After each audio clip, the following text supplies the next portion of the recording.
Hello and welcome to Bare Bones Media Reviews. As always, I am your host Anthony, and today is the first video in our free movie month in celebration of the holidays. So, in the description down below, you'll actually see a post to the movie itself, as opposed to just a trailer.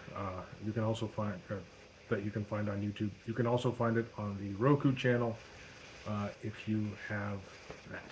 It's free and streaming and stuff. Anyhow, today's movie is the 1991 film By the Sword.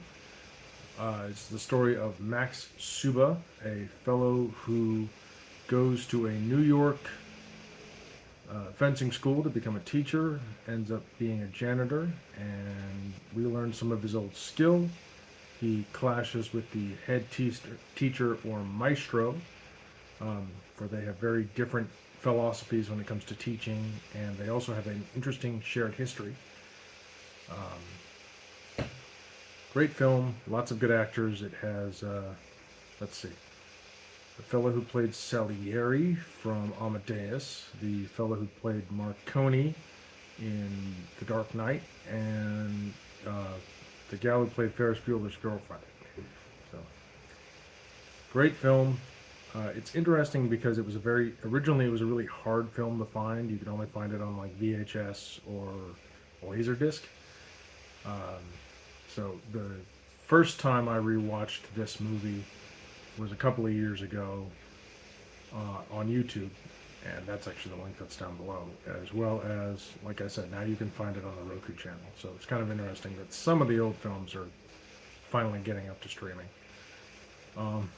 If you go on the IMDb page, it's interesting because there's two schools of thought, because this is one of the few movies that focuses on fencing.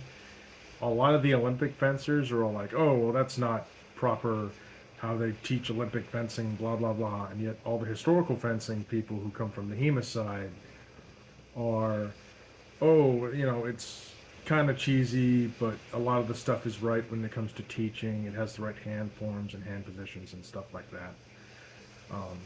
It's a great film. It is rated R, so no kiddos allowed, I guess. It's got a very interesting, grounded villain. Really, really good soundtrack. I am actually doing this movie in honor of my friend, the fellow who I went to go see Transformers 1 with. It was his birthday this past week, and he's actually teaching me historical fencing, so it's a lot of fun. Anyway, I will see you again next week, and as always, let me know if you've seen any good movies down in the comments below, or bad ones, doesn't matter. I'm one of those people that's kind of light when it comes to criticizing films. Generally speaking, if I'm entertained, I've had a good time, so, I'm easy when it comes to that sort of thing. Anyway, have a happy holidays. If you're not around for the rest of the month, if you are, come back next week, and I don't know what we're doing next week. So, anyway, that's all for now.